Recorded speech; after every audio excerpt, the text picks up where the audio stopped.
Good morning all of you.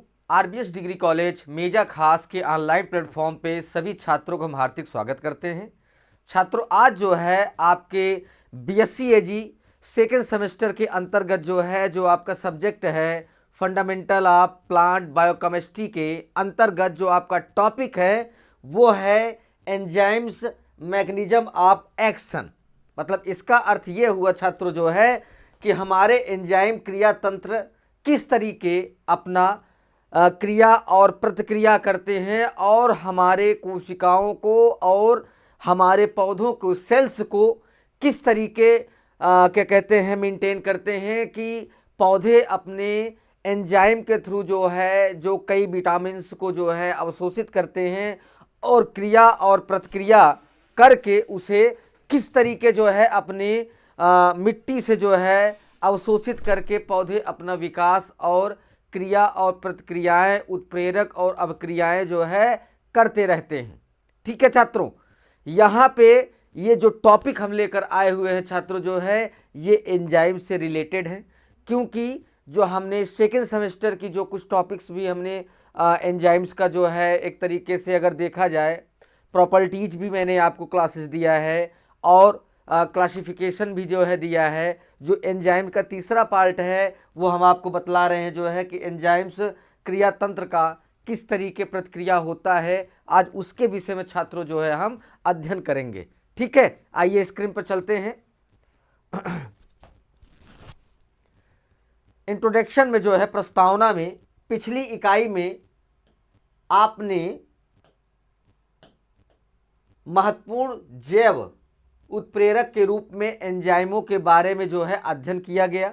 जो मैंने आपको बतलाया जो है कि पीछे जो एंजाइम्स के हमने क्लास लिए हैं प्रॉपर्टीज जनरल प्रॉपर्टीज के जो है और क्लासिफिकेशन के जो है जस्ट उसी का आगे का टॉपिक आपका है सिलेबस के अकॉर्डिंग जो है क्या कहते हैं कि मैकेनिज्म ऑफ एक्शन एंजाइम का क्या प्रतिक्रिया तंत्र होता है उसके विषय में हम अध्ययन कर रहे हैं छात्रों जो है। अब आप इन अणुओं की प्राकृतिक नेचर वर्गीकरण क्लासिफिकेशन और कुछ सामान्य अभिलक्षण जनरल प्रॉपर्टीज से परिचित हैं, जो मैंने आपको पिछली क्लास में हमने जो है आपको अवगत कराया अध्ययन कराया जो है। उसके बाद कि एंजाइम एक अभिक्रिया के लिए बहुत ही विशिष्ट है और एक विशिष्ट क्रिया धार पर क्रिया करते हैं एंजाइम जो है। ठीक है छात्रों, आगे चलते हैं। यह सीखना महत्वपूर्ण हो जाता है कि ये क्रियाधारों पर कैसे कार्य करते हैं, अर्थात एंजाइम क्रिया की क्रियाविधि है और एंजाइम हमारा जो है किस तरीके प्रोटीन के सहयोग से अपने क्रिया को करता रहता है और अपने पौधों को प्रोटीन को अवशोषित करके उनके जो सेल्स हैं उत्प्रेरक हैं उन्हें जो है अच्छे तरीके से संतुलित अवस्था में उसे रखता है, जो कि बिना प्रोटीन के एंजाइम जो है वर्क और क्रिया और प्रतिक्रिया नहीं कर सकता है छात्रों। ठीक है, फिर उसके बाद संक्रमण सिद्धांत और संकीर्ण ऊर्जा की संकल्पना क्रियाधारों पर एंजाइमों की क्रिया की व्याख्या करती हैं। उसके बाद यह इकाई क्रिया की क्रियाविधि जैव अभिक्रियाओं में सह एंजाइमों और सह कारकों की भूमिका से आरंभ होता है। जब हमारा एंजाइम अपने मिट्टी के अंदर या फिर पौधों के अंदर जो सेल्स और कोशिकाएं होती हैं जब अपना क्रिया और प्रतिक्रिया करता है जो है तो उस समय हमें सह एंजाइमों और सह कारकों की भूमिका इस एंजाइम क्रिया प्रतिक्रिया में बहुत ही महत्वपूर्ण भूमिका अदा करते हैं छात्रों। ठीक है, फिर उसके बाद सहकारक मुख्य एंजाइम से जुड़े कुछ धातु आयंस भी होते हैं, जबकि सह एंजाइम प्रोटीन के हिस्से होते हैं। मतलब जो उनके बंध होते हैं किण्विन के बंध होते हैं वो एक तरीके से सह एंजाइम के प्रोटीन के कुछ हिस्सों में ये जुड़े रहते हैं और अपनी भूमिका को जो है अदा करते रहते हैं। ठीक है, फिर उसके बाद आप रासायनिक अभिक्रियाओं से बहुत अच्छी तरह से परिचित हैं।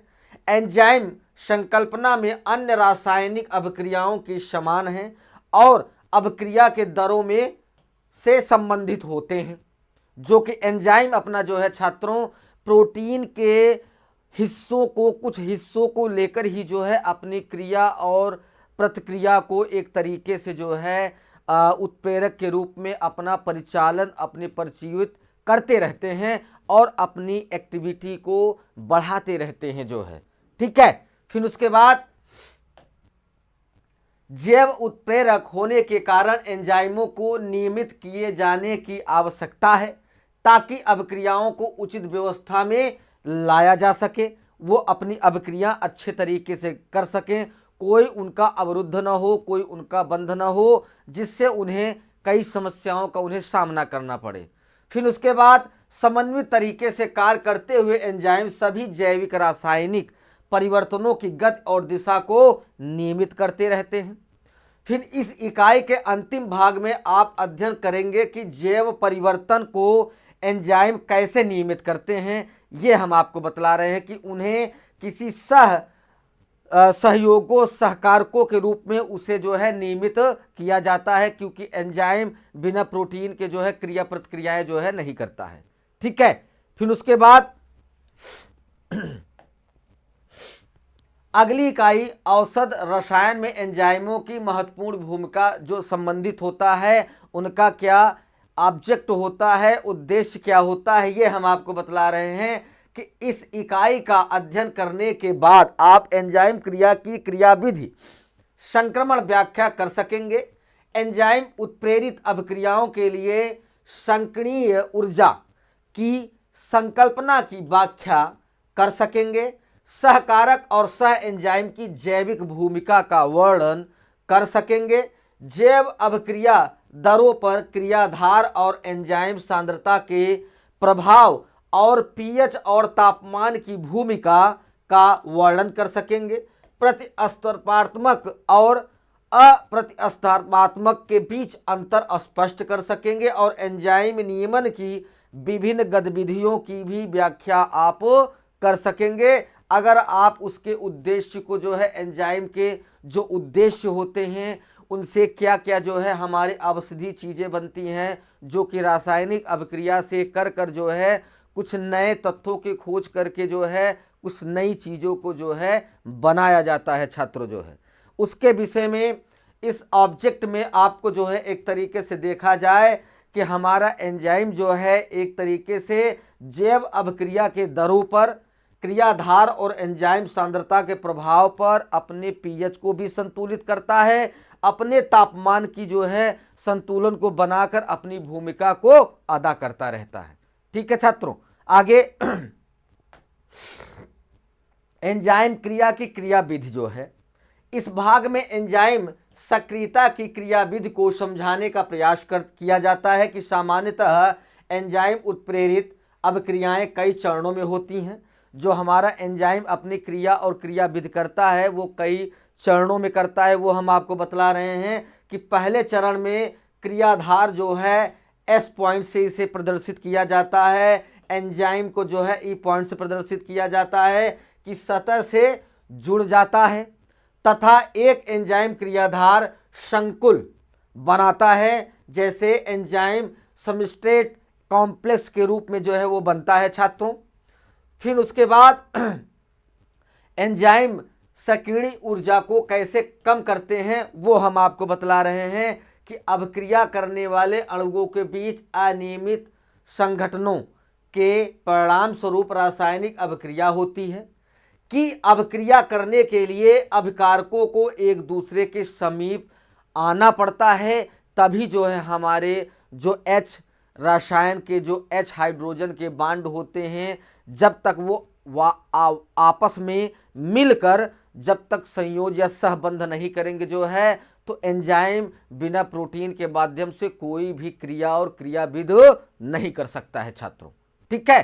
फिर उसके बाद एंजाइम की अनुपस्थिति में ऐसे होने की संभावना कम होती है। फिर उसके बाद जो है यदि अभिकारकों में संगठन होता भी है तो भी अभिक्रिया अधिक नहीं होती है, क्योंकि अधिकतर संगठन प्रभावी नहीं होते हैं। केवल वही संगठन प्रभावी होते हैं, वह उत्पाद देते हैं जिनके अभिकारक अणुओं में पर्याप्त ऊर्जा जो है होती है, तथा जिनके अभिक्रिया में हिस्सा लेने वाले समूहों का एक दूसरे के प्रति उपयुक्त अभिविन्यास होता रहता है। इसी प्रकार के प्रभावी संगठनों की संभावना कम होती रहती है। इसके अलावा समूहों के उपयुक्त विन्यास के कारण निकाय की एंट्रोपी भी कम हो जाती है। उसके बाद एंट्रोपी में यह कमी संकीर्णता की मुक्त ऊर्जा को बढ़ा देती है। इसी प्रकार हम एंजाइम की अनुपस्थिति में न्यून अभिक्रिया दर की व्यस्त व्याख्या कर सकते हैं, और दूसरे ओर एंजाइम में सक्रिय स्थान होता है जो क्रिया को करने वाले अणुओं में बंधता को जो है स्पष्ट करता रहता है, जो कि एंजाइम के क्रियाविद और रासायनिक अभिक्रियाओं के द्वारा ही छात्र जो है संभव है। फिर उसके बाद वे एक दूसरे के समीप लाया जाते हैं जिससे अभिक्रिया संभव हो सके। इसे हम समीप प्रभाव मतलब प्रोक्सिमिटी इफेक्ट भी कह सकते हैं आप जो है। इस प्रभाव के परिणाम स्वरूप अभिक्रिया करने वाले अणुओं की अत्यधिक उच्च सांद्रता जो है पाई जाती है, होनी चाहिए जो है, तभी जो है एक तरीके से जो हमारे समीप में जो है जो अभिक्रियाएं संभव होंगी जो है, वहाँ पे हमें उच्च तापमान की जो है आवश्यकता जो है छात्रों पड़ेंगी, तभी जो है हमारा एंजाइम अपनी क्रिया और क्रियाविद को जो है संपन्न कर पाएगा जो है। ठीक है। फिर उसके बाद जिससे अभिक्रिया की दर में वृद्धि हो जाती है। इस प्रकार हम संगठन की दर को बढ़ाने के समान इस प्रकार एंजाइम अभिक्रिया माध्यम से क्रियाधारों को इकट्ठा करके उनके संगठन को करवाते हैं। एक ही अणु में क्रिया करने वाले दो समूहों वाले मॉडल्स कार्बनिक यौगिकों को संश्लेषित करके एंजाइमों के समीपीय प्रभाव को अनुसरण किया जाता है कि केवल इसी प्रभाव के कारण अभिक्रिया में लगभग 10 गुना वृद्धि हो सकती है, जो कि अगर वहाँ पे उच्च तापमान अगर सांद्रता नहीं रखी जाएगी तो वहाँ पे जो हमारा 10 गुना जो है इसमें एक तरीके से ऊर्जा प्रभावित हो रही है, 10 गुना ऊर्जा जो है प्रभावित नहीं हो पाएगी। ठीक है। फिर उसके बाद संयोगी संगठन की एक अन्य स्थित अभिक्रिया करने वाले समूहों का उपयुक्त अभिविन्यास भी एंजाइमों द्वारा उपलब्ध कराए जा सकती हैं। एंजाइम का सक्रिय स्थान अम्बंधन समूहों की सहायता से क्रिया जाने वाला अणुओं को एक दूसरे के प्रति उपयुक्त अभिविन्यास में रखा जा सकता है। इसे अभिविन्यास प्रभाव मतलब ओरिएंटेशन इफेक्ट भी कह सकते हैं। उसके बाद इसी प्रकार संक्रिय स्थान पर और क्रियाधार का अभिविन्यास अभिक्रिया के लिए उपयुक्त तरीके अपनाए जाते हैं। इसी प्रभाव का भी अनुहरण भी किया जा चुका है कि इसके द्वारा अभिक्रिया की दर 10 गुना जो है वृद्ध हो सकती है। इसी प्रकार एंजाइम उत्प्रेरक में समीपीय जो है अभिक्रियान्यास प्रभावों के द्वारा लगभग 10 गुना समृद्ध जो है संभव हो सकती है, जो कि हमारे एंजाइम्स जो है बिना प्रोटीन के माध्यम से जो है अपनी क्रिया और क्रियाविद को संपन्न नहीं कर सकते हैं छात्रों जो है। ठीक है। यहाँ पे ये टॉपिक आपका समाप्त होता है। अगली टॉपिक के साथ उपस्थित होंगे। सभी छात्रों को धन्यवाद।